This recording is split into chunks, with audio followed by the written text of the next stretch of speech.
Gonna throw it. Slant. This bug's for you, Mizzou. They are carving up this LSU defense. You don't get no better than that, man. Now Cook's gonna throw the deep ball, and Burton's past the defense. Touchdown, Luther Burton. 47 yards.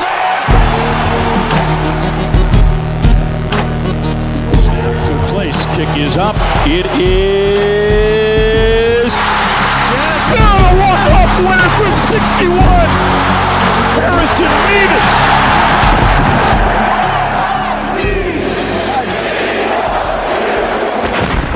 This is the Mizzodcast. Howdy, Tiger fans, and welcome to the Mizzodcast.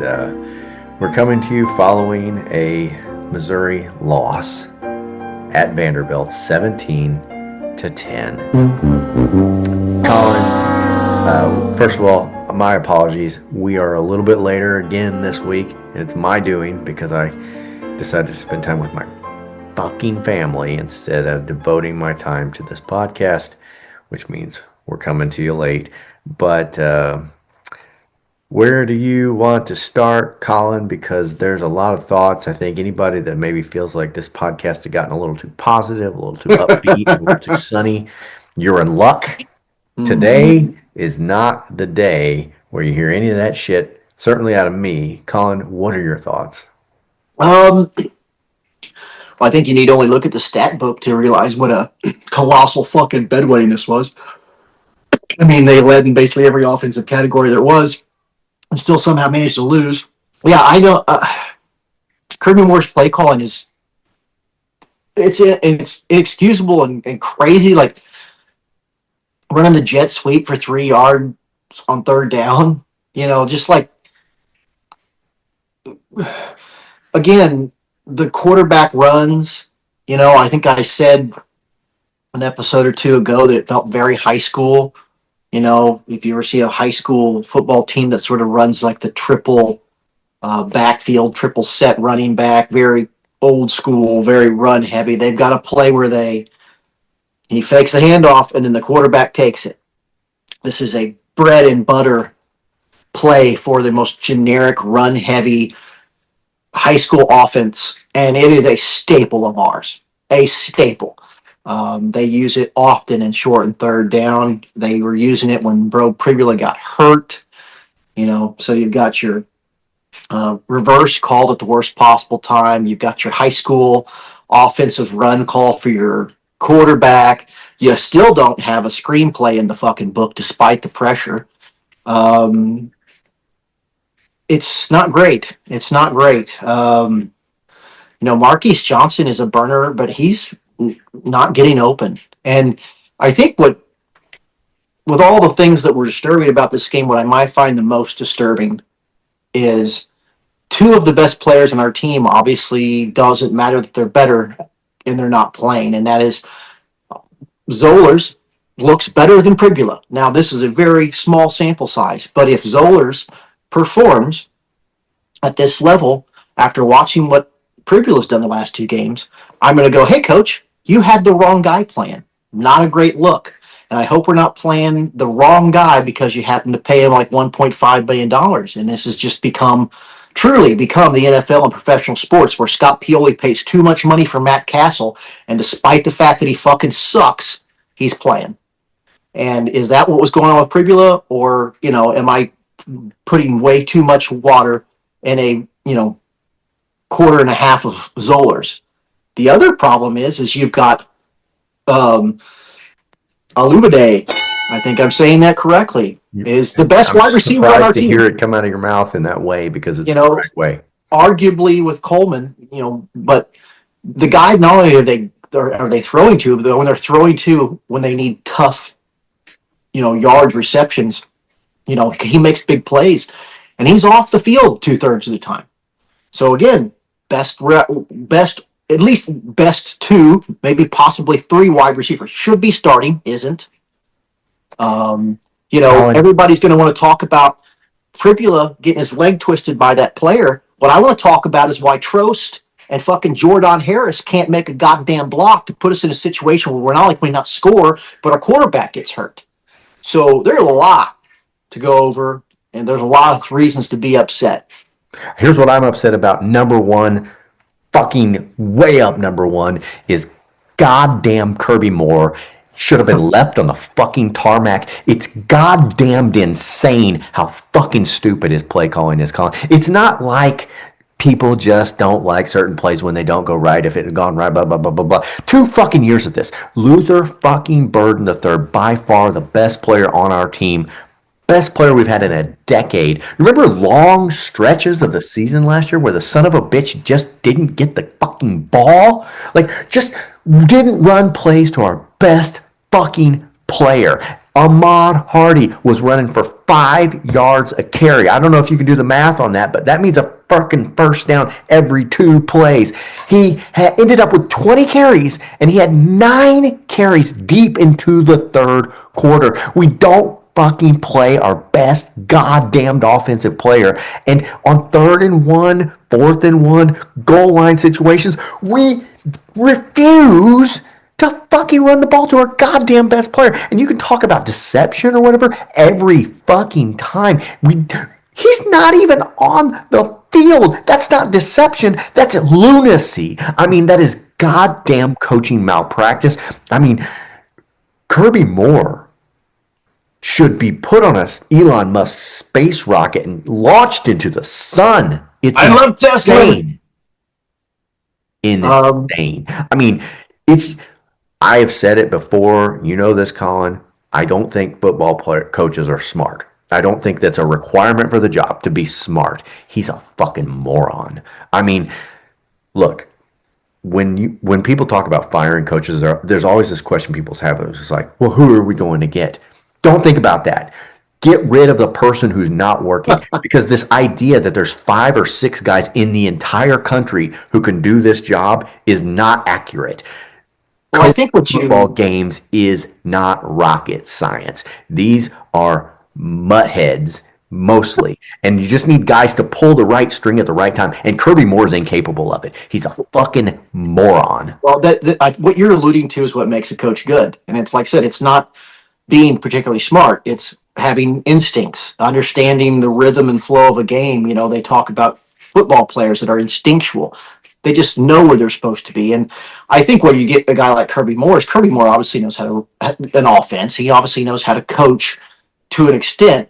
But when you get your first, 10 plays are scripted. And when he has time to think about what he wants to do, it's probably a lot easier. But then Look at the Alabama game. We look great in our scripted plays. The flow of the game starts, and then either you got it or you don't. And what I mean by got it is like you feel the flow of the game, like, oh, I should be doing this to counteract this. Or sort of having that gut feeling, that impulse, feeling the clock, feeling the tempo, knowing what the defense is expecting and maybe going a different direction. They're just a sort of instinctual talent that some coaches have. Kirby Moore ain't got it. And when a coach doesn't have it, they just pull levers. I remember the first time sort of coming to this realization, and it was very shortly after I graduated from high school. I went back to our high school to watch a girls basketball game because our girls basketball team was so good.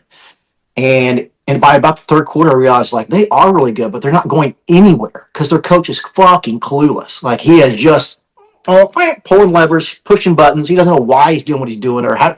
The game got tough, and he was just wetting himself. And to his good luck, he had enough talent to overcome. But when it came to nut cutting time in districts, they lost to a good coach and a good team. And that's what I feel about Kirby Moore is once he gets out of that script, you know what I mean? He doesn't realize he should be calling screenplays. He's like, I don't know. He just front of the page. Beyond that, though. I mean, it's beyond that when your best fucking player, the guy who's the quality he's known for, is getting tackled after a 1-yard gain and dragging himself for a 5-yard gain and not putting him on the field in a goal line situation. Even if there is a deception play, put him on the field so people have to consider him. But when he's on the sideline standing next to Eli Drinkwitz, that makes things a lot easier on defenses. And it's beyond pulling the wrong lever. It's like trying to lose on purpose. It's fucking, fans are right to be mad at him. There's a lot of fans that are saying he broke 2 quarterback's legs. I'm not going to go that far, but he's certainly not using his quarterbacks properly. I think he's running a high school offense in a lot of ways, and he is getting. I mean, he's not intentionally doing anything, but when you're going to run your quarterback with these draws and this, like I said, the high school offense, people are going to get hurt. And Colin, the other thing is Pribula has shown when we've gotten into the tough part of the schedule that he ain't it. You know what I mean? Like he hasn't been great, and I think that has caused Kirby Moore to play like his nutsack is sucked up inside of his body and play. Well, and we've discussed this before in big games and just in general. For people sort of giving Drinkwitz like credit for being some sort of innovative offensive mind, he plays it pretty close to the vest. It's always been very tight. It's always been very run heavy. You know what I mean? Like I would never characterize any of Drinkwitz's offenses as being like sort of like up bit tempo or innovative or like explosive. It's always been sort of a more methodical circumstance than that. And so I don't know. Zollers look good. But part of the reason, I don't know why Vanderbilt did this, and maybe because in the scouting report it says pressure Pribula, but I felt like they dropped into a lot of like 7 men back, 4 men rush down rushing, and Zollers didn't get near as much pressure, and given the time, Zollers just picked things apart. He also made a couple tough throws. But part of it for both Pribula and Zollers is like sometimes the coach just got to have the fucking stones to call a play where that may ask a quarterback to make a big throw or go down the field. And I just feel like there's not a lot of that. That playbook page is reserved for a third down only, and which makes our offense very predictable. When the only time they're going to do anything that's might press down the field is if it's a 3rd and long. And then, of course you're going to get blitzed because everybody knows it's a passing down. And so we can become very, very predictable. What I don't understand is when we started to get desperate and we started to go for it on 4th downs. On 3rd down, if you know you're going to go for it on 4th down, on 3rd down, run the fucking ball. You know what I mean? Like, if you know that 4th down, if you're in 4 down territory, four down situation, and you've got a fucking beast as a running back, what are you even risking an incomplete pass on 3rd down? Put yourself in short yardage situation for 4th down because you know how to fucking coach football. Like it's just so much shooting ourselves in the fucking dick. Yeah, I mean this is I think one of those. We could have beaten them. We should have beaten fucking Vanderbilt. The defense. We haven't even talked about the defense. Defense played great. They absolutely fucking neutered Pavia, that piece of shit. Yeah. Fucking. Well, that's what I was about to say. Is like I don't want to hear about Pavia for Heisman after this game and all this stuff. Like Pavia didn't look all world. He looked very human in that game. He didn't look one good. breakout play where that running play, and that was all blocking. And, and Pavia didn't have a goddamn thing to do about it. Yeah, I mean, that had nothing to do with Pavia. Pavia is fucking, knockoff. He's Timu Johnny Manziel. And so, like, I don't want to hear about fucking Pavia. Like, he didn't do anything in that game that was impressive. Our defense owned that game. And if our offensive coordinator and head coach had any sort of feel for the game, we would have won. If we had a kicker who wasn't a complete turd, we would win this game. It just, I don't know. It's hard not to just. I'm just going to become a fucking Georgia fan. I think. All right, go ahead. I'm just going to become a Georgia fan. I think I'm so fucking tired of this. And they do have Welcome to the Georgia cast. Go Dogs. They've got talent all over the field, and can't put it together. I mean, I feel like this is Drinkowicz's great Achilles heel is just being gutless in big ones. He just also gutless. Fucking clueless on how to. I mean, like when he does, they burn so much and clock wants to do like fake punts or go for it on 4th down. It's sort of just random. It doesn't seem like it has any rhyme or reason when he does seem to get clock management. It drives me crazy. But clock management's why we lost, Colin. That fucking look. Zollers launched that Hail Mary in the talk about just Mizzou gut punch losses. We fucking get the catch and we're down at the 6-yard line and we have no time left on the clock because We can't manage a fucking clock. No. And so we're 6 inches from the tie, the Hail Mary tie, and the huge momentum shift. We led every fucking offensive category. I mean, we lost that game. Vanderbilt did not win that game. Missouri lost that game.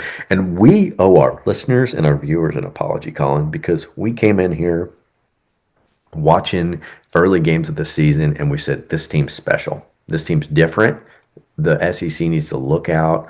We are the Mizzodcast and we're upbeat and we know that we've got fucking lightning in a bottle here. This is the year. I see something they don't see in the national media. National media is saying we just played easy games and when we get into the real heart of the SEC schedule, Missouri's going to find out. No. Don't listen to them. Listen to us. We know that this is it. We rah-rah Mizzou. We were the fucking Brett Sarvers, you know what I mean, this year. And you know what? We got in the meat of the schedule and we're mediocre. We're not special. We're a good team, but we're not special. Well, I think found out my two misreads on this season. I still feel like the roster's really good, and I still feel like there's, this team was definitely had playoff potential. What I missed on was the quarterback. I thought Pribula was good. He wasn't, and I thought Drinkowitz. I gave him too much credit, a game day credit, apparently, because. This game wasn't lost by the players. This game was not lost by the players. This game was lost by the coaches. Full fucking stop. I mean, if the coaches are laying this at anybody's feet in the team meetings this fucking week, fuck them. Like, this one is on you guys. If I was a player right now, I'm like, fuck you, buddy. Don't show me, the technique on what I should have been doing on this play. You fucking stepped in it. You shit the bed. Hot dog water. Hobo cum, the whole taint cheese. We haven't even taint cheese. This game was taint cheese. This is the taint cheese game. Colin, you mentioned in the Alabama loss, you said the coaching staff should look at this and say, this one's on us. Yeah. Well, guess what? And let's be honest. It's been 3 weeks of this. We beat Auburn in double overtime, but we easily could have lost that game to a very mediocre Auburn squad. We got lucky in a lot of ways against Auburn. Auburn is special at shooting themselves in the dick. We have seen 3 weeks of very difficult football to watch. Well, here's my thing is run hard till they prove they can stop it. Run hard till they prove they can stop it. And if you get a bunch of 3-and-outs, you start punting like crazy, then you can start passing. But this team starts passing right from the get-go. I mean, they just can't get enough of the intermediate pass game. And they put us behind the chains consistently. And it's driving me crazy. We don't go deep. We didn't go deep last year. We don't go deep this year. I don't know. And like I said, and then we don't have our best players on the field for whatever reason. And now, Pribula's hurt. I don't know what Norfleet's status is. We got some players down. And it's a damn shame because this defense is terrific, even with some problems in the secondary. And they've been playing more man, which is good. And I think shows. But we mentioned it in the broadcast a couple times that, they were in a man on that play. And this, it was often after the pressure getting home, and they never beat us deep, not once. Yeah, and they're still playing a lot of zone. Don't get me wrong, but I mean, the pressure's getting home, and I think working the man a little more. I mean, it's Corey Batoon knows how to coach football. He's making adjustments, which is more than I can say for his fucking counterpart. I mean, the kind of mistakes that Kirby Moore is making in the play calling, it's just like you've got a lot of guys on social media who think they know how to coach football. You know what I mean? And they probably don't. I'm not saying that I know how to coach football, but Kirby Moore does not know how to call plays in the middle of a big time fucking college football game. He doesn't. He doesn't just make. It's like, it's a flip of a coin. If this works out, if the defense does this or that, we're gonna stop them, and then it didn't work out. It's you leave your best fucking player on the sidelines on the biggest fucking plays of the season, and it's just determined to punch yourself in the dick, and that's what he does. I can't shit on Kirby Moore enough. He doesn't need to be on the staff. And people are like, hey, this is a guy with a family. Fuck that. They make millions of dollars. He gets fired here. They're going to get a fucking job somewhere else. I mean, this is a softest landing spot. Once you get into the fucking fraternity of being a Division I college football coach, you're going to be fine. Kirby Moore, be fine somewhere else. You're not welcome in Columbia. Fuck you.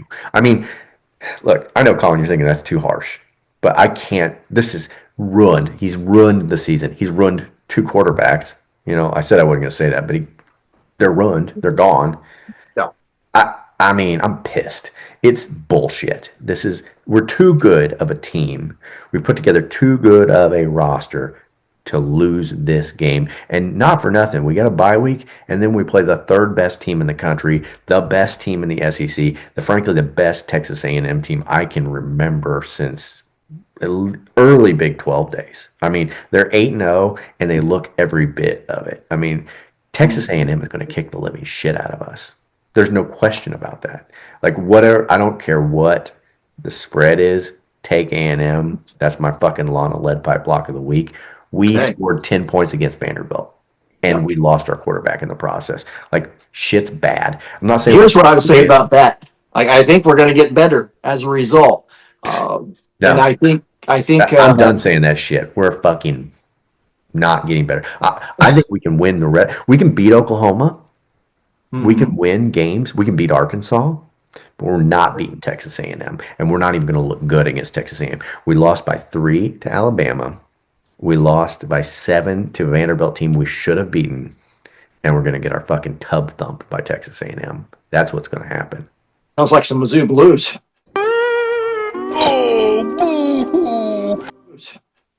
Fine. I'm wallowing in the Mizzou Blues. I'm fucking, give me all the Mizzou Blues pudding. I'm just eating it up, because how do you not watch that game and just catch the Mizzou Blues? It's like somebody COVID coughing in your fucking face. I caught it. It's a very contagious disease, and I've got it. Yeah. Oops. Yeah, you got full-blown blues. And I'm not alone. I've seen the lesions on your chest. Yeah, they're there. And you got that raspy cough. It's unattractive, and it wasn't looking good before the lesions. Yeah. I mean, I haven't listened to a single call yet, Colin, but I think I'm going to have some brethren. We should listen to some calls. Yeah, in the virus tent, in the Dustin Hoffman outbreak tent with the capuchin monkey biting people. It's all right, 'cause I'm saved by the bell. Yeah, but it's going to be an outbreak. I mean, it's catching, and I'm patient zero. You know what I mean? Like, Mizzou blues me up. I don't care. I got it. I'm Oliver Sadwell, all grown up. Yep, aren't we all? Yeah, it's bad. I mean, it's bad because we're good. You know what I mean? Yeah. It's because we've squandered an opportunity, and we know it. And I think you could see it after the game ended and they showed the Grinkwitz on the sideline. I just see on his face, he's like, we fucking shat the bed. Like, he knew it. They fucked it up. I hope he knows. At some point, he thought they were going to figure it out, and then they just ran out of time. He's like, oh shit. And you're like, yeah, oh shit is right, dickhead. Urgency. Do something.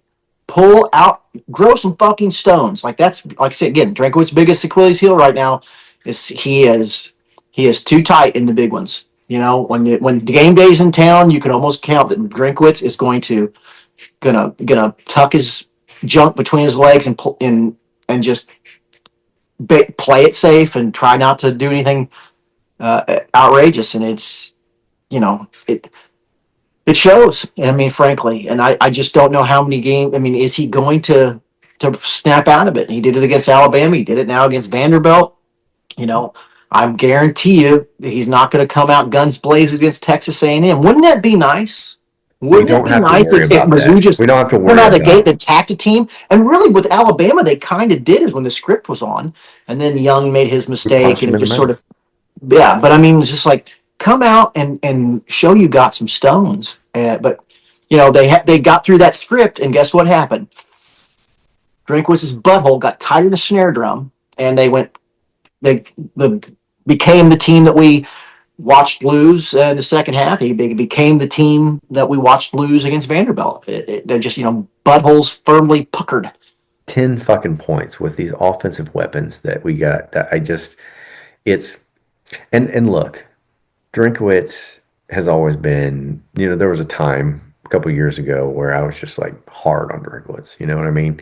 And I begrudgingly came like, look, the guy had back-to-back 10-win seasons. He's clearly built a roster. He's navigating a very complex college football landscape in a way that I had to be like, you know what, Drink, you got something going on here, and I've got to recognize that. But shit like this makes for me, the cutesy fucking media bullshit that he does. He tries to play the Lane Kiffin game, but he comes off like a fucking asshole. And while he's winning and he's on my team, I'm like, good, just stick your thumb in the bruise, make him hurt, just be a dick, make him hate your guts. But this shit makes me hate his guts. And you know what I mean? I'm reserving it because he has built this program. Well, and I hope he gets better. I hope he gets better. But I mean, of course, he's on the short list for a lot of jobs now, if you believe some of the media. Mm-hmm. And I'm just like, listen, it's not like he's going to go to Florida and get some world's better roster. The roster's here. What the result you're seeing is the coach you're so fond of hiring. You know what I mean? Like this is, so it's not like, sometimes I think they look at coaches and say, oh, if they just, they're held back by being, here and not having the talent. It's like that. And Mizzou's got all the talent in the world. They're not losing because of the talent. They're losing because of the coach. And I don't want Drinkwitz to go. And I'm not trying to hire somebody else, but I'm also, for all the people that are so hot trot on Drinkwitz, it's just like, guys, if you're paying attention to Mizzou football, this is what's happening is not the players, dropping the ball. It's the staff. Yeah. Led by Drinkwitz. I saw Ahmad Hardy had liked some comments. Somebody talked about how he's not being utilized. Yeah. Well, how could you? I mean, he's a human being with eyes and ears and knows who he is as a football player. And he sees them, running stupid things, quarterback draws with Pribula and little fucking, curled routes that they can't complete. You know what I mean? Like, he just stand there going, you can keep doing that, or you can hand it to me and get fucking 5 yards a pop. I just feel like somehow they throw too much, and the fucking offense still feels too conservative. How is that possible? It's such an amazing sweet spot that Kirby Moore has found. It's like a fucking unicorn. It's like somehow we throw too much, and we're the least exciting, least explosive offense that's ever existed. It's amazing. It's a gift. Honestly, I didn't think it was possible. There's some people that are like, oh, don't go to a Florida or an LSU because they'll chew you up and spit you out. It's the first sign of a 2-game losing streak, you're gone. But what I don't think a lot of people realize is, one, there is an allure of a blue blood program that draws guys. But there's another thing that draws them even more, which is, so what? They do fire you after your third season, midway through after a 2-game losing streak, and then you've got a $50 million buyout, and you've got generational wealth for your grandchildren. You know what I mean? Like that. Coaches know that. Coaches have calculators, and they're like, so what? Mizzou may keep you for a dozen years and have realistic expectations and may support you, and you might get fired at Florida after your second season, but you're also going to have $50 million. Well, here's the reason, the biggest reason I don't drink going, and I've always said it's recruiting. And I think last year's roster was really good. I think this year's roster is even better. I feel like he's building a program, and obviously we have not seen this come to fruition yet with a playoff berth or, achieving something we really want, but it does feel like it's still building towards something. And the rosters do look good, and they continue to look good. And so, listen, if Drinkwitz continues to build rosters this way, it's going to take a while before I go, okay, we need to jump ship. But certainly, the Alabama game, this game, they make you feel I feel as bad about his coaching as I feel good about his recruiting at this point. I'm equal parts happy and agitated with him. and we're not in a bad position. I mean, there is an element of being spoiled, right? We're 6-2. If we were to win out, we'd be in fantastic shape. But we're not. Yeah, what are the chances with this Texas coach A&M is going to doing whip these our things? ass. Texas A&M is going to whip our ass. Well, unless our coaching staff figures out that Ahmad Hardy's on the roster and they start, you know what I mean? Like there is a world where this gets figured out and they have a humongous second half of their season. Unlikely though it may be, but you got a new quarterback. That's always, that's always a kind of a cool wild card. It may go terribly wrong. It could go terribly right. So there's still optimism for the season to be had, but it's a long shot at best. Colin, look, you're talking about a universe where Kirby Moore's neural pathways and brain tissue hasn't been replaced by weak old rotten cum, which is what he has in his fucking skull. And that's not going to be replaced by normal brain tissue anytime soon. Yeah, well, And so it's just not going to happen. And here's the thing too, like it's not like we get past Texas A&M and it's easy. Mississippi State, look, as bad as it felt like to be a Missouri fan this weekend, imagine being a fucking Mississippi State fan this week where they blew a 17-point lead against a shit Texas team after handing the ball to Florida they should have beaten Florida, they should have beat Texas. So like Mississippi State is a team that can beat you. They're not, but they're colossal fuck ups. But I think where a team like Mississippi State is going to have trouble with Mizzou is the defense is going to probably be pretty intense for that Mississippi State team. No insult to Mississippi State. They're a good team who's good enough to put a scare into people, but sort of like I was talking about, when we were talking about Alabama's defense being like really fucking good. Like the team overall is not that great, but that is a fucking top shelf defense. I feel like that's what Mizzou is too. And so I feel like, at least with a team like, I understand your point is they're not going to be easy, but I do feel like Mississippi State going to have some trouble with this. Missouri should win that game. No question. Missouri should win that game. But what I'm saying is it's not going to be a fucking cakewalk. And I think if the defense plays like this, Brendan, we're going to be in every game. Yeah. To a frustrating degree, probably. Even against A&M, who, like you said, is a world beater. This defense is elite. Or at least it looks that way right now. And so what's going to be frustrating is that in all these games, the defense is going to probably give our offense numerous opportunities to make the games competitive. And we're probably going to squander them through, running jet sweeps for 3-yard first downs when you have Ahmad Hardy on the roster. Yeah, somebody needs to send a YouTube video of how a screen pass works to Kirby Moore. No, and just like you need 3 yards, it's third down. You could give it to Ahmad Hardy, or you could run a fucking jet sweep to fucking Josh Manning. And no offense to Josh Manning, he's playing fast, but he's not like a burner. He's not like Xavier Worthy either. Typically that sort of jet sweep to an all fucking wide receiver is reserved for the Tyreek Hill, Xavier Worthy types. When you've got a real burner. And like that's not what Manning is. So I don't know. Or let our third string quarterback run up the gut and get his leg fucking mangled again. Well, Zollers is more of a pocket guy, certainly than Cook or. Tell that to Kirby Moore. Well, I'm saying I know, but because remember, Premier and Cook were both much more. It's just rotten cum. Remember, that's what.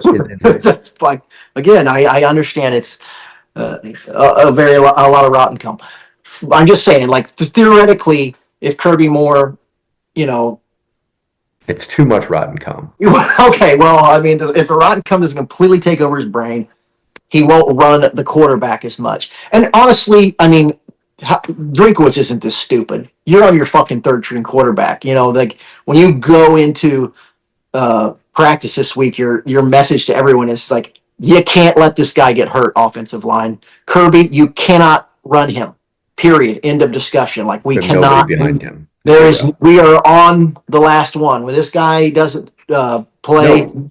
After him, we've got the one-legged kicker at the Kansas halftime show. Like he's we're at emergency quarterback status. You know what I mean? Like I don't know who that is. So it's because not only are our quarterbacks gotten hurt, but they've gotten hurt in severe ways, and so it's not like we can even hope that somebody else can get healthy. So yeah, well, Colin, after Mississippi State, we got Oklahoma, who is an incredibly flawed team, right? Like if we have a coach who I'm just fresh come instead of a brain, not rotten come, just fresh come. We beat Oklahoma.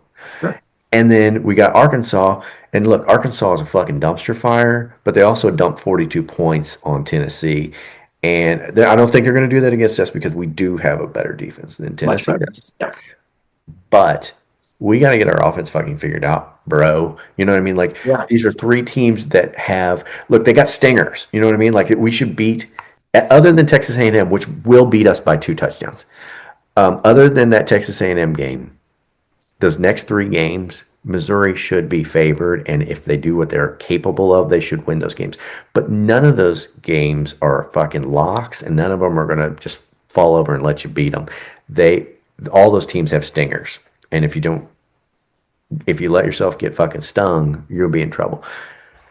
You know what I mean? Like, so we're 9-3 top scenario because we're going to get our ass handed to us by Texas A&M. I don't know if I mentioned that in this program yet. Sure. But anyway, do I feel burnt? Do I seem like I got a little of the blues going? You got a little blues going on. Anyway.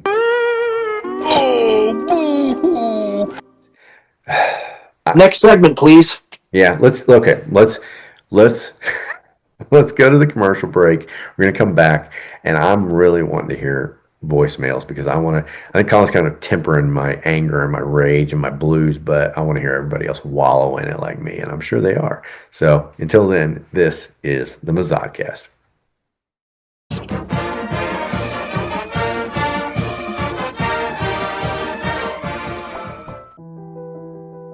Mizzou football is more than a game. It's a tradition that brings Tigers together, generation after generation.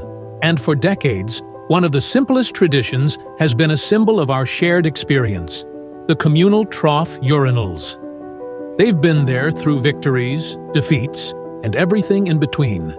It's about connection, a place where every Tiger, no matter who they are, shares the moment.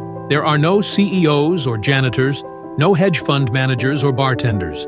There are only Tigers, standing shoulder to shoulder, united in relief and camaraderie, holding on to hope and their manhood.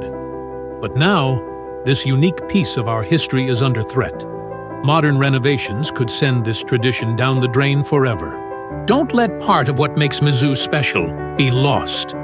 We win together, we lose together, and by God, we urinate together.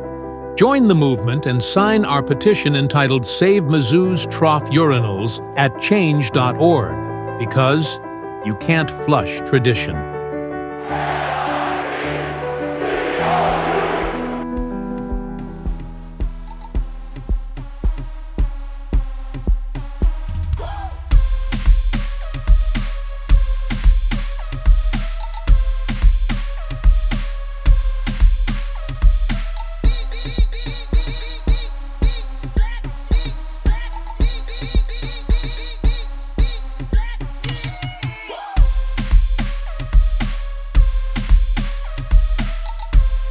And we are back, and I mentioned that we were going to get into the voicemails, but we had an opportunity to get a rare interview, and I think this is something the fans are going to want to see because our offensive coordinator, Kirby Moore, is actually on the line.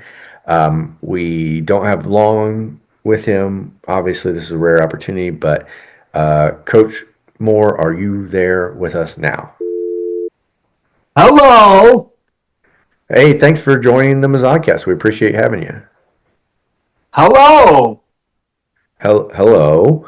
Yeah, so I know you can't stay with us long, so I've got some questions for you.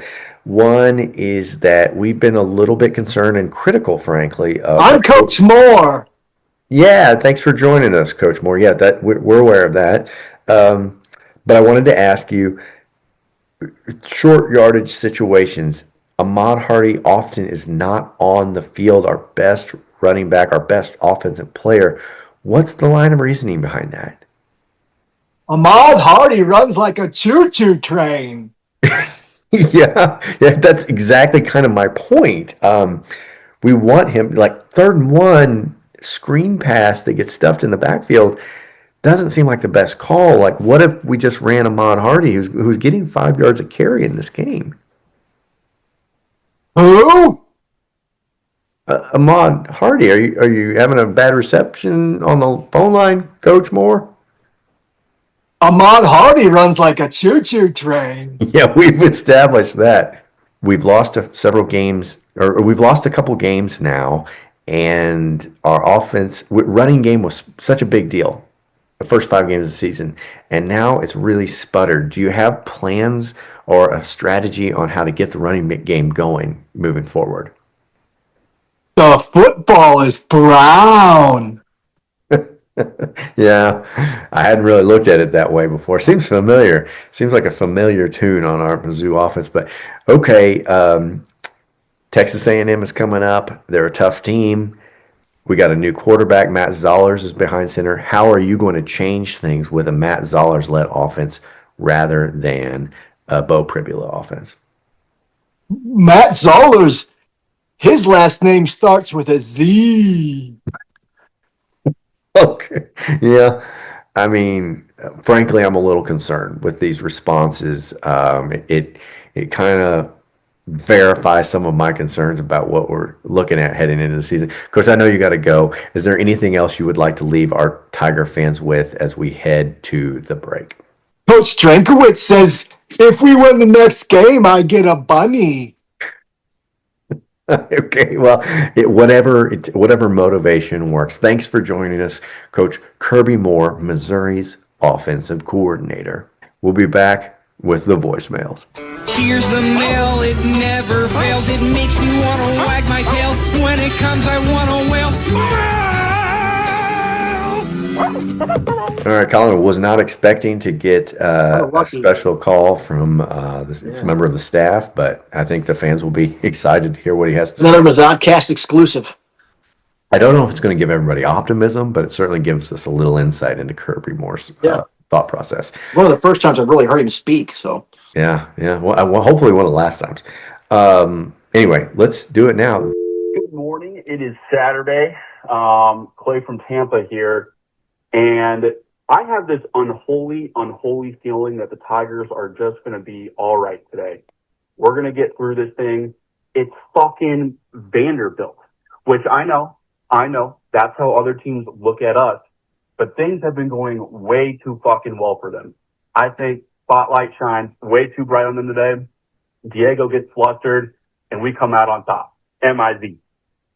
wow. But yeah, Sweet child of summer. that's right. That's right. I mean, we did fluster Pavia, but that's the only part of that prediction that came true. Man, somehow AI is replacing a lot of things, but somehow it is not replacing this awful officiating, not just in our game, but across college football. Yeah, the officiating was bad, has been bad. It's endemic of SEC games. I mean, Yeah. It may just mean more in the SEC, but they do not apply that same mantra to their officiating. They did literally suspend the guy. I saw finally, which is again, part of the reason you need officiating is bad is because there seems to be zero consequence for it other than be like, well, you don't get to work that bowl game. And it's like, yeah, I guess it did work all season, but the play I've mentioned on the show before, I think, is that if a official makes a bad call and it's decided during the week that it was a bad call, rather than the SEC send some apologetic letter to the school that was the offendee, I would just let that coach take a pair of garden loppers to a referee's finger and or toe. Mm-hmm. And, and then how good your officials were, because when they're making hand signals during the games and they're missing a few fingers, you'd be like, hey, that guy's made some mistakes. Yeah, and let the coach wear a necklace with the toes hanging from it. Yeah, ears around your neck. In the next game, the officials know, right? Yeah. I'm Mike Elko. I've got one big toe and 3 pinky rings, pinkies on this necklace here. You know what I mean? Don't fuck. That didn't just appear. That there was reason for that. Yeah. So, yeah, I mean, I think that we're coming on to a lot of people like to point out problems. Imagine how much motivation you would have to get it right if you're going to lose a digit over it. I feel like there's a lot of podcasts out there now, and a lot of them just like to highlight problems. Not a lot of them bring solutions. This is where we come in. That's right. Have a Heisman candidate running back, and we've just lost our second quarterback of the year. Kirby Moore needs to be fired. Ha ha, huzzah. Agreed. Yeah. If this season goes off the rails, somebody's going to have to pay, and I'm sure he'll be the sacrificial lamb. Sacrificial lamb's really long term because he'll have deserved it. But somebody's head's going to have to roll, and he'll be on the block. That's assuming Drinkwitz stays here. You might as well be the head that's full of rotten cum instead of brain matter. Yeah. What's up, you fucking idiot? Hey, Phil. I don't really have a question, but I got two things to say. One, Kirby Moore's a fucking moron. And two, this coach from Vanderbilt looks like a fucking alien dick. And he cries more than Shane Beamer. So fuck Vanderbilt. Anyway, go fuck yourselves. Love you, bye. Love Phil. Superfan Phil makes a good point there, and that their coach looked like I felt like I was watching a commercial for a charity that was for alopecia most of that game. Like, it's one thing to be bald, but you don't have to shave your eyebrows. No, you don't. But he chose to. Clark Lee, what he's done with Vanderbilt, though, there's a lot of talk about Lane Kiffin and who's going to get hired and James Franklin, blah, blah, blah. Like, why wouldn't you be looking to hire this guy? I mean, you resurrect fucking Vanderbilt. It's not even a resurrection. Like, they've never had this kind of success. Like, Clark Lee is going to go somewhere else. There's like 9 openings of big-time programs. Like, Vandy, I know you love what you're seeing, but, like, he gone. Yeah, right? Don't get used to it, Yeah. Hey, you fucking idiots. Me again. What the fuck kind of name is Kirby anyway? Hey, you fucking suck, dude. Dipshit. All right, that's it. Can't wait for the show. Love you. Bye. Yeah. I mean, he's right. His name's stupid. Yeah. Stupid guy with a stupid name. Oh, this team's looking like hot dog water out there. Hot dog water. We got our second quarterback in the same season out on freaking planned runs. God damn it, what are we doing? Kirby Moore, maybe you should go to Arkansas. Fucking Christ, buddy. I don't know what we're going to do out there. Hopefully we just get a deep ball for a touchdown. And I keep telling the team to break Diego's leg, and they just don't listen. I keep yelling louder. My wife yells at me because they can't hear me. God damn it, what do we got to do? Hot garbage. Hot garbage. Kirby Moore, get out of here. Hey guys, Kirby Moore calling from the sideline. I heard last week that you were talking about different serial killers, people that identify themselves, and I thought, hell, if I can get a second quarterback knocked out for the season and kill their career, I can go ahead and become a serial killer myself. Hot garbage. Hot garbage. Look, we just heard from Kirby Moore. That's not Kirby Moore. No. But the logic is sound. Washed up quarterback here. I'm going to need the fucking goddamn gag reflex of the average KU fucking student population for the female if I'm going to fit this fucking pistol as far down my throat as I need to watch this goddamn fucking game. If we don't win this game, I don't know what I'm going to do, but it's not going to be good. Vanderbilt is hot dog water. Hot dog water. Kirby Moore is hot fucking garbage. Hot garbage. And Vanderbilt, again, is a whole fucking load of hobo cum. Hobo cum. See you douchebags. Keep in mind, guys, this game was taint cheese. Taint cheese. Yeah. Suicide humor. That's what it brings. We get some of that. Yeah. I mean, hot dog water, hot garbage, hobo cum. I hear all of that. But this game was taint cheese. Yeah, there was some taint cheese involved. Taint cheese. Time for a sad hog cranking session using only tears for lubricant. Nicely. This guy's got the right idea. Yeah. Like some sad hog cranking. Yeah. I mean, there's different. Somebody should put that on a t-shirt. There's nothing like sad hog cranking. Mizzodcast t-shirt. That's right. Mizzodcast and sad hog cranking go hand in hand. Yeah, sure. Quite literally. You know what, Brendan? A lot of shows have names for their fan bases. You know, there's some people call their fans sickos. Some people call their Tony Kornheiser calls them littles. Maybe the Mizzodcast fans can be hog crankers. Yeah, Mizzodcast and the Hog Crankers. Yeah. Sure. All the hog crankers out there who listen to the show. And anyway, sad hog cranking. I don't think there's a Mizzodcast listener out there who isn't also a bit of a hog cranker. Well, and a sad hog cranker as a Mizzou fan. Yeah, for sure. For sure. Whatever. I didn't care anyways. Sports are fucking hobo cum. Hobo cum. That guy he needs a hog crank. Yeah. You gotta get that sad hog crank in. Hey, this is Mizzou JP from Fort Worth. Use whatever fucking serial killer you want. Preferably John Wayne Gacy and the Clown Get Up. That's probably my favorite, but whatever. The bottom line is you guys, you always said, Eli needs to drop his balls. Well, he did, and guess what? Our fucking quarterback got hurt. So good job there. Not that coach listens to you guys, hopefully. But I don't know. I wouldn't say design quarterback run. That's basically like a high school offense would be dropping your balls. Now, Zollers still plays. A perfect example of him not dropping his balls. So I'm not mad at him, but I think if we would have had Bo, we probably would have pulled this one out. But should have went for 3 there and not ran for it and fucking got our quarterback hurt. I don't know where this call. JP. I don't know how the conservative play calling of running a fucking designed run, you know, like I said, that we've said on our shows, like, is a fucking high school call. Is indicative of Derrick's dropping his balls. What I'm saying is like, how about a pass over 20 yards once in a while? Or have the balls to run your fucking star running back who's good for 5 yards every fucking time. You're so afraid he's going to get stuffed in the backfield that you're just like, you know what? We're just going to run a 7-yard out.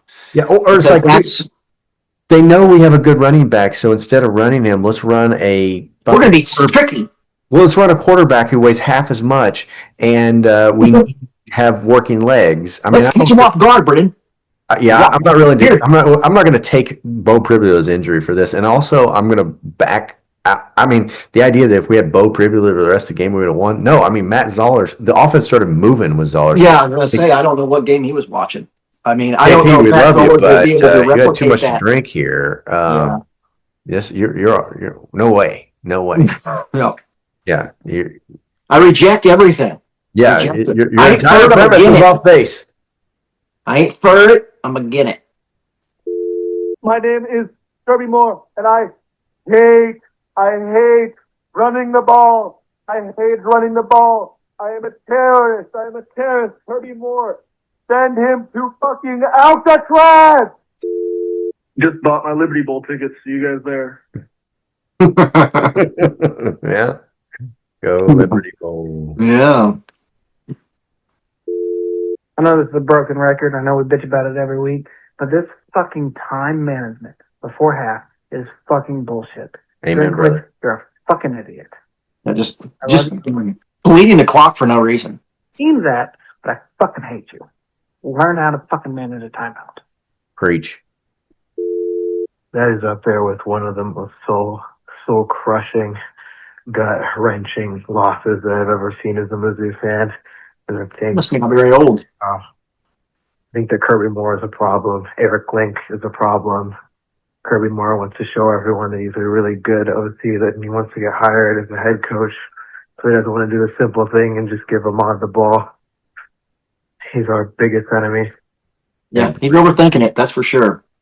Agreed. He is an enemy. He's not just not doing a good job. He's my enemy. Can someone explain to me why on that fucking 4th and goal, when we have Ahmad Hardy, we call a fucking QB run? What in the name of fuck was that? What the fuck was that? Just, No, you're right. Yep. Why? It defies logic. There's nothing that you can't be explained. It's baffling malpractice. Hey, Clay from Tampa, just following up on my overconfidence from earlier. Again, I mean, they really are just fucking Vanderbilt, but we've missed plenty of opportunities to take away the game there. One thing I'll say, though, we're not dead yet, and Matt Zollers looks fucking fantastic. I hope Bo's okay. I hope we get back on the horse. We don't let this shake us up too much. We got more fucking season to play. Let's fucking go. MIZ. Oh, that's not Blue Blues. That's Mizzou optimism. Yeah. You know, I think it's the best thing about Zollers is it gives everybody something to look forward to. You know, maybe Zollers stumbles and falls on his face but for at least this week and probably at least one more, we're going to be like, there's going to be a honeymoon period where we're going to have some enthusiasm, this excitement about who Zollers might be. You know, so he's going to get our bubble may get burst, but we've got a couple of weeks here of. Yeah. Well, I mean, look, he's the future, but he's also going to get thrown to the wolves here in a week and a half. So he's going to get trial by fire quick. Yeah. Price said hog cranks later, and I still don't feel better. MIZ. 5. I don't know if I have that in me. No. Not these days. No. Boys, not to place blame on anyone in particular, but for any of you OG, you surely know that Brendan called up that witch that time, and he had a little beef with that bitch. And if you remember right, I think she's the same gal that snatched the ACL from old Bo Perbula. Oh, I'm fine. No witchcraft there.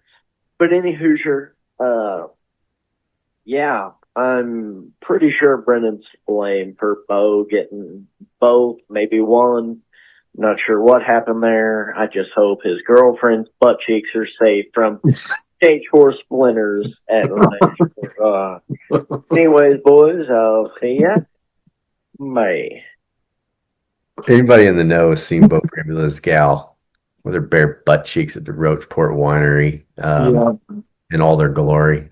Mm-hmm. I don't know what that's about, but that's inside baseball. Yeah. Yeah, I did call several years ago to try to exorcise the demons from the north end zone, and I actually How are you drawing that conclusion? That's conspiratorial. Yeah, I mean it is. I don't know if I'm willing to. This is the second call. We've kind of taken the heat for Bo Perbula's foot being injured, or leg being injured instead of a Vanderbilt player who literally twisted it. We put the blame on him first, and then Kirby Moore second. I think we're a distant. And then Trost and Jordan Harris. Right, and I think we're a distant third to blame for this injury. But I was trying to figure out, Vanderbilt Stadium also runs north and south. Did that happen in the north end zone in Vanderbilt? Did that witch remove the curse from the Mizzou Faroe Field north end zone and move it over to Nashville? Is that possible? I don't know. 50-50 chance. I don't know if that was a north end zone or south end zone. Somebody could kind of inform me where that happened. But well, I know. I'll say this: we've had as little luck against fucking Vanderbilt as any program we have faced since we became the fucking the SEC. Them in Kentucky, Colin. You know what I mean? There was a time where we couldn't fucking beat Kentucky. But Tennessee, Florida. Yeah. Anyways. Any Hoosier. Boys, about 4 or 5 hours after the game ended, and our defense is so good, but God, man, it just hurts. Oh, we just don't have any offense, to be honest. I mean, at this point, the playoff is off the table. I'd say, shit, let's get Zollers all the reps he needs, and hopefully he can start for next season.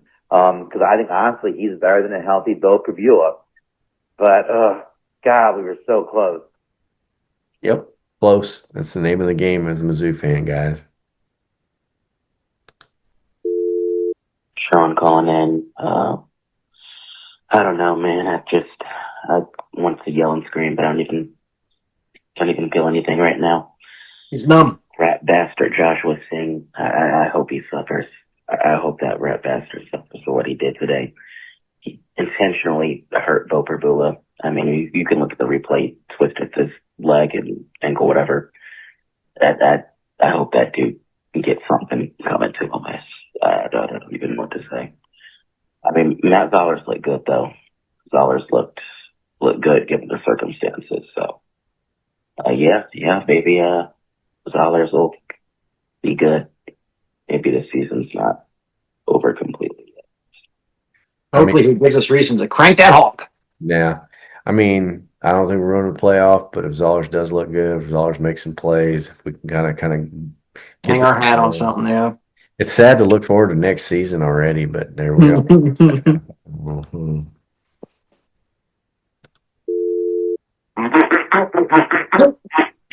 Hey, I recognize that. Reporting for duty. So let's just assume that I don't have a 9-inch dong. I got 3 quick notes about this game. First, to that douchebag Mizzou kid that was in section S, row 33 in Nashville. You are a douchebag, then your mom's hot. Second, I admit that I was actually kind of happy when Bo Pribula got injured because I had assumed that it meant that they would actually only run the ball. I don't think that there's actually been a single set of 3 downs where the Tigers ran the ball all 3 downs and didn't get a first down this entire season. So, and then I guess the last thing is, I know there's a lot of depression going on. The good news is that Mizzou has a 92% chance of making the playoffs if they win out. And I'm so confident that they're going to beat A&M in 2 weeks that I'm willing to kill myself if they don't. Bart, die, hold.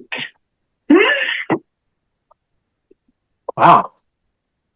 I hope so. Boy, that's a level of certainty I didn't expect from anyone, especially Fart Guy. Yeah, no, I mean, I had a very different take on that Texas A&M game. But I do appreciate one kid in section S, row 33, getting called out. Yeah, fuck that guy. Yeah, you really got to suffer stupid now. asshole. Now that that's out there in the world, makes you feel pretty fucking stupid for whatever it was that you did. That's right. Good to hear from you, Far Guy. It's been a minute. Mm-hmm. And you know what? We've missed your aroma. That's right. Mr. Musk. That'll do it for the mailbag. We are deep into this one, and it's time to move on to hear what the other SEC teams have done. It seems kind of anticlimactic after knowing that we're no longer part of the real picture, but it's time to go around the horn with the SEC. We break our bread at Waffle House, our teams are pretty good. We even play some basketball when Jesus says we should. So pour a little bourbon and repeat right after me. We built a church for Saturdays and called it SEC. Jesus loves football. All right. So I mentioned Oklahoma and what a flawed team they were. They hosted Ole Miss. They were ranked number 13 in the country. Ole Miss number 8. Ole Miss big win was against LSU, which looks less impressive by the day. And they had lost to Georgia last week, which is a big disappointment. They beat Oklahoma 34-26. This was a defining win for them on the road. Big one for Lane Kiffin, who reveled in it by talking shit to one of the Oklahoma players afterwards. Good win for Ole Miss and a good comeback after the Georgia loss. Yeah. Good win for Ole Miss. Really good win. And I think Oklahoma's not really that good. I think Ole Miss is pretty good. Yeah, top 10 team right now, and they've got a really easy path the rest of the way. And with their schedule. I mean, honestly, if Kiffin is going to shit the bed, he's going to have a hard time doing it from this point forward. And they got a clear path to the college football playoff this year. Yeah, and if he makes a playoff and if they win a game, he can write his own ticket. I mean, he's virtually can write his own ticket at this point, with these open jobs. And moving on. His name comes up with everything. Yeah, that's right. Yeah, he's a hot commodity right now. Speaking of people interested, LSU, number 20 in the country, hosted Texas A&M in Death Valley at night, which is usually a tough environment. Look, if Mizzou fans feel bad and feel like they're the loser of the week, no. LSU was the loser of the week. This was a close game. LSU was right in there at the half, and in the second half, Texas A&M absolutely poured it on and devastated LSU. I mean, they were sacking Nussmeier. Nussmeier got fucking replaced in the latent stages of the game. He was despondent, and Texas A&M couldn't do anything but score touchdowns. They just battered LSU. It was a brutal beatdown. I'd never seen Death Valley that empty at the end of the game, and of course, it culminated in the decapitation of Brian Kelly, who was an oddball hire and a terrible fit and had no hope of ever leading LSU to anything but this night. And it was, I shed no tears over the firing Sunday of Brian Kelly at LSU. Yeah. Brian Kelly just in LSU was never a fit. It was just never a fit. And I don't know. I think it was just, he was the flashiest name at the time, and they wanted to make a big hire, and they were more worried about getting what they perceived as the best coach available rather than the right coach for their program. And I think for their sake, they probably won't make that mistake again. Yeah, I saw a hilarious social media post. It was like Robert Downey Jr. in blackface in Tropic Thunder, and it said Brian Kelly interviewing for the Howard job. Yeah, rambling after his bullshit fake Cajun accent at LSU. All right, moving on. Number 4, Alabama, who has been rolling, had a little bit of trouble at South Carolina. South Carolina gave them a game, but ultimately lost 29-22 as Alabama crushed their soul. Stayed close longer than I expected, but it was a road game, and these things happen. Alabama did what they needed to do. Again, number 4 in the country, finally took care of South Carolina. I think that was sort of a trap game for Alabama, and they didn't lose because South Carolina's just that bad. But it was one of those games they were overlooking South Carolina, and it showed. In a year where everybody's fucking gunning for the throats of all these quarterbacks, I mean, last year I felt like it was kind of quiet on the coaching front. Everybody's getting fired. Shane Beamer, when's that guy getting canned? I mean, he's done nothing but disappoint. I don't know. I mean, it's honestly, you're South Carolina right now. Do you want to? I mean, there's fucking 9 jobs open now. Oh, Colin, one of the things I'm most excited about is that stupid Arkansas stupidly pulled the trigger on Sam Pittman so early, and it's like, hey, there's a lot of good jobs available. Yeah, I think they thought we're going to get to this. We're going to get to pick of the litter because we're going to be first. Right, yeah. No, it's like you're last in line, guys. You're going to get who you can get. Bobby Petrino's sticking around, whether they want him or not. Honestly, Bobby Petrino is probably, with 9 positions open and probably more to come, Petrino would be a slam dunk hire for Arkansas at this point. Yeah, I mean, there's definitely more to come. I think that Beamer's got to be gone soon. Mm-hmm. I think that Sarkisian's basically openly interviewing for an NFL job right now. Yeah. Bungling his way through Texas. Speaking of Texas, they somehow fucking beat Mississippi State. We alluded to it earlier. I mean, the only reason I'm happy about it is because Brandon Walker was so devastated by it. Yeah. But oh my God, Mississippi He State. deserves that. That's karma for his loss of objectivity when it came to Mizzou. Yeah, fuck him. And I mean, I guess fuck Mississippi State. I watched that. I was in Mississippi. I was watching with my father-in-law, who's a Mississippi State grad, who wasn't hurt at all by it. And I was like, what? And he goes, you don't understand. He goes, I've been a Mississippi State fan for 55 years. You think this is new to me? You think I can just you think this is going to hurt me? You can't hurt me. This is what we do. I was like, I guess so. I mean, hopefully this seems like where I'll be in a number of years, But Texas A&M got the win in overtime in an ugly fucking game that they should have lost, and Texas sucks. I wish we played, like I said last week, I wish we would have played Texas instead of Vanderbilt. But anyway, Tennessee played Kentucky. This was a boring one. Tennessee poured it on 56 points. They got that offense. They are a powerful offense. They gave up 34 to Kentucky. Yeah, if you didn't bet the spread on this one, you're a fucking idiot. Oh, man, take the over on Tennessee games. Not only do they have a good offense, but their defense sucks. They gave up 42 to Arkansas. What was the spread? I mean, it was just I don't even know what the spread was. 8.5 or something. Yeah, it was 8.5. That's right. Yeah, it's like take it. They are going to win by 4 touchdowns. What are you talking? Take it. Yeah. It's free money. Yep, I did. I knew that one was coming. I pulled the trigger on that one.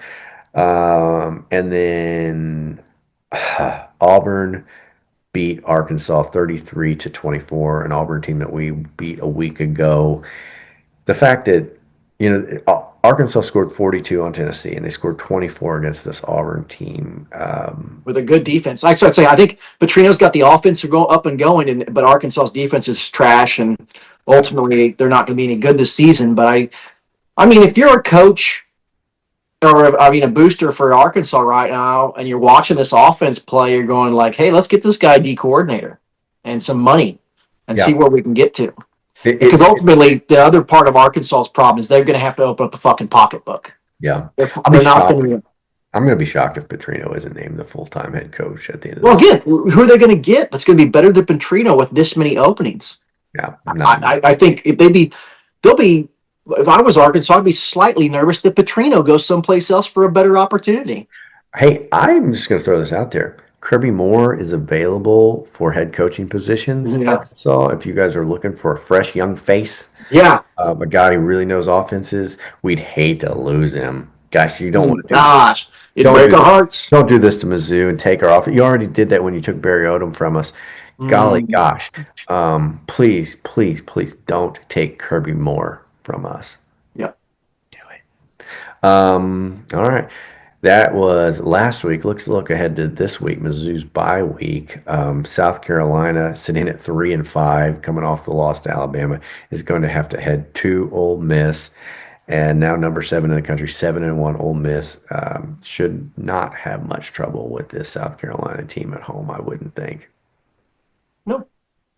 Vanderbilt, now number 9 in the country, a top 10 7-1 team, is going to number 20 Texas. And what's going to kill me, Colin, is Texas is going to fucking beat them. Watch Texas. Watch this shitty Texas team beat Vandy after what happened in Nashville to us. I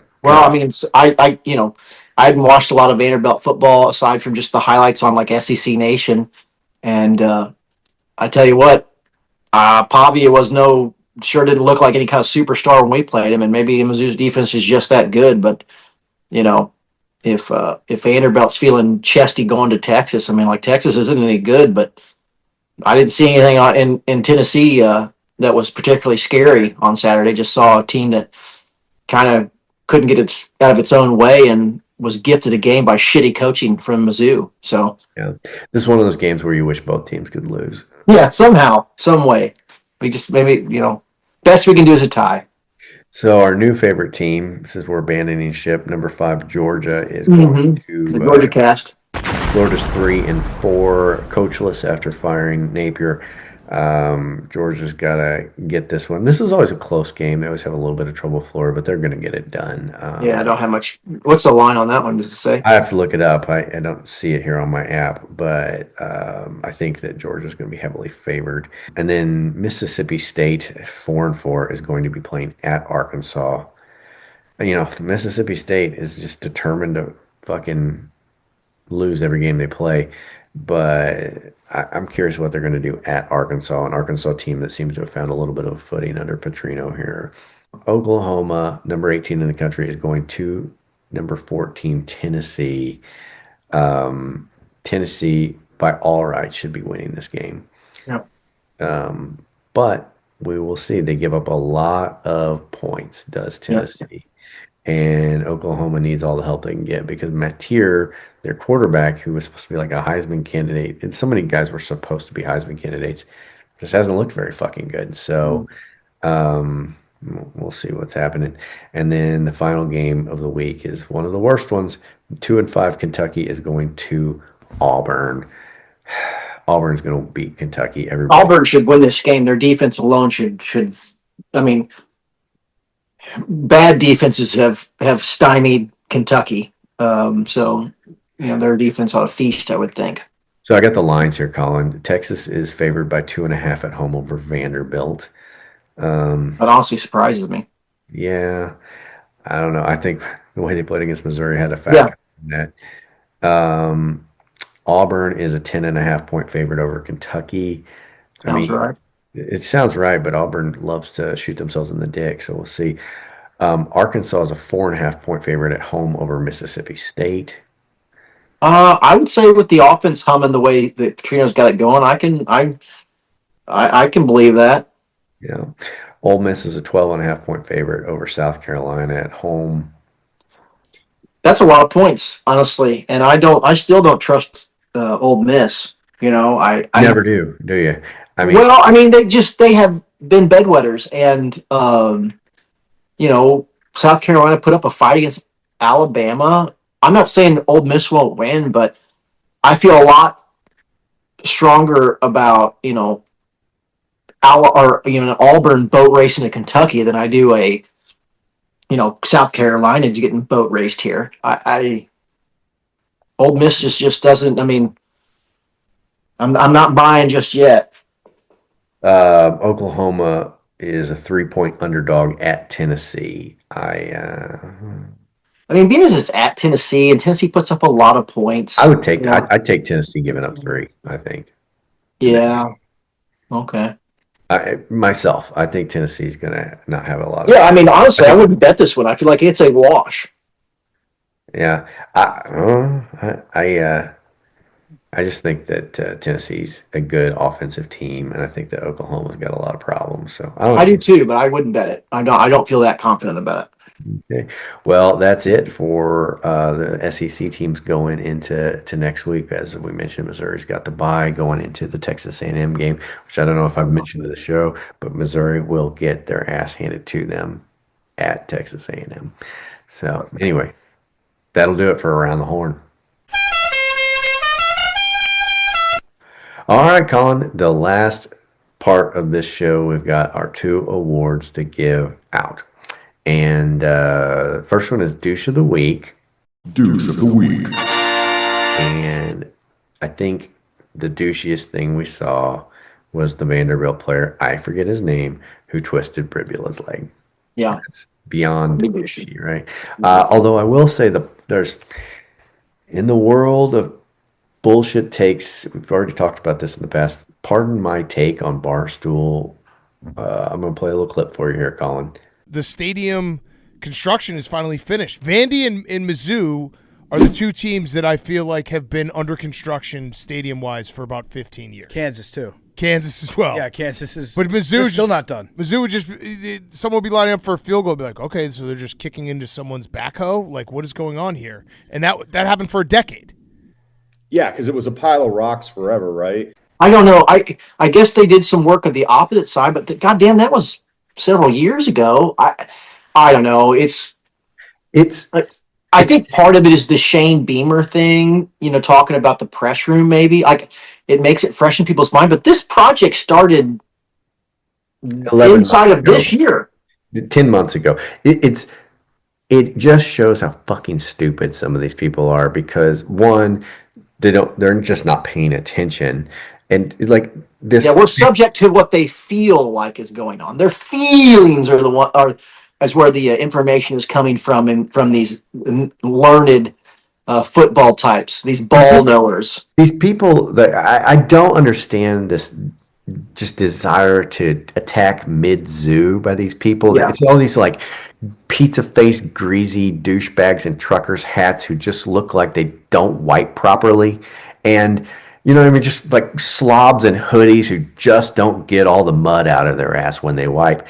And just like this project has been less than a year in the making, and we're subject to everyone's feelings. 15 years, it's less than a year. And we've got hate for Mizzou's stadium being under construction. It's like, we're dumping $250,000 into our stadium. Yeah, I fully expected people to be like, wow, look at all this construction going on at Mizzou. They're really investing in their program. But no, because it's Mizzou, it's somehow bad that it's like, I see concrete and cranes. How embarrassing is that for them? Like, you realize also you're an idiot because you don't know how construction works. You think things can just be built overnight. This is not a Taco Bell. You know what I mean? Even Taco Bells aren't built overnight, Brennan. No, Taco Bell wasn't built in a day. I'm pretty sure I read that. I remember that from history class. Here's what I asked them to do. Pardon my take, guys, at the idiots at Barstool. One, look at any tape from any home game at Mizzou last year and realize there was no construction going on, you morons. And two, wipe front to back, and use a wet wipe after, and just keep wiping until it's all gone. You fucking nasty, stinky slobs in your fucking hoodies. Douchebags. I'm wearing a hoodie right now. I know what I said. Anyway. Anyway, douche of the week. Them or the guy who broke Pribula's leg. Whatever. Pribula's leg thing is more nefarious and awful and villainous than douchiness. So I'm going to go with the Barstool guys. Okay, pardon my take. Douches of the week. Douche of the week. All right, now Colin, who you got for player of the game? Now it's time for Kirk Farmer's hair, player of the game. Part of me wants to say, you know what, Matt Zollers, you came in an impossible situation. That was who I seen. He moved it. He came in an impossible situation. He moved the ball. He gave him an opportunity to win, and his coaches let him down. But he played well as he came in. 5 feet shy of 3 feet shy, 6 inches shy of tying that game. But yeah, I mean, it's exciting to see that Matt Zollers is as advertised, especially in a situation where he shouldn't have been good, you know what I mean? Yeah. But he was. And 2, it's also really damning for Bo Pribula that this guy, the third string quarterback, there was not only no fall off, but the offense actually got better. Yeah. Like I said, it's my most concerning thing about this game is that it kind of pointed out that the best players aren't the ones necessarily playing. Yeah. And the coaches either are concerned about the paychecks they're writing or just simply aren't smart enough to know who's good and who's not, which is somehow scarier. Yeah. Like remember when Emmanuel Hall came out of nowhere and it took an injury to get him on the field? Yeah. And everybody's like, is Barry Odom a complete dum-dum? Mm-hmm. Well. Yeah. Coaches get things in their head and they just, I don't know. I feel like the defense played so well. Listen, Olubade, I know you've been like the best wide receiver in the clutch and you've caught everything thrown your direction, but there's some guys who need to get snaps ahead of you. Yeah, so we're going to throw you one ball. Yeah, dims the brakes. But I want to mention, Colin, the defense because they played so well. I'm going to stand out at performance. I'm going to throw some love to Josiah Trotter, who had 9 tackles, 3 solo. He didn't have a sack, but he had 3 solo tackles and was all over the field on that defense. And he's been a great player for us on defense. Yeah. Overall, they held Vanderbilt. Aside from one busted out run that they got for a touchdown, you hold a. Where were the fucking safeties at on that play? That's what I was like. That guy turned the corner and there was nobody left. Yeah, that's a problem. But in general, you hold a top 10 team to 17 points at home. Yeah, you're putting your team in a position to win. Yeah, they absolutely did. And also, it's unfair for us to be like, oh, why there was a bad play, but it was at the same time. It's like it's unfair for us to expect the defense to just keep bailing the offense out and just keep getting the opportunity and keep getting the opportunities and keep getting the opportunities. I mean, if you're Corey Batoon, you probably want to pick up the chair that you're sitting in and beat Kirby Moore to death with it by the end of this game. Yeah. Well, Matt Zollers had twice as many passing yards and a touchdown and 6 yards per throw compared to every statistic. He was better than Bo Pribula. Bo Pribula had a 17.6 quarterback rating before he got injured. I mean, like I hate to see the kid get injured. I hope he can come back soon. But Zollers is the future. So I think that the team may improve out of it ultimately. So yeah. Agreed. Anyway, and at Rollers. Best news for everybody is you're the Kirk Farmer's hair player of the game. Yay! All right, Colin, we're going into a bye. Much needed time to go into a bye. I don't have much faith that the coaches are going to fix a lot of things. I hope guys get healthy. Again, I don't think there's a medical procedure that can just like leach out the old rotten cum out of the brain pan of Kirby Moore and replace it with brain tissue. But if there is a way to do that, if we can get our best scientists in the Mizzou healthcare system. Wasn't there a doctor that called in from Colorado last year, Maybe he would know something about this medical procedure, or just named Doc? Yeah, is there a specific procedure where you can get the rotten cum out of your skull and replace it with brain tissue? I don't know. I'm not a doctor.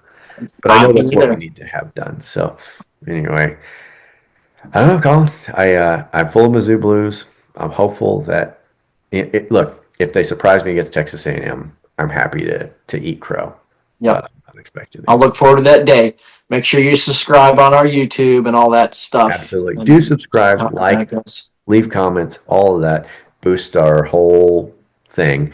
And prayers going out to Keith, Keith Sweat, because we didn't hear from him, and he's prone to the Mizzou blues. I'm afraid it might have got him. He might be down bad right now. He might be down bad. So we're thinking about you, Keith. Praying for you. MIZ. ZOU.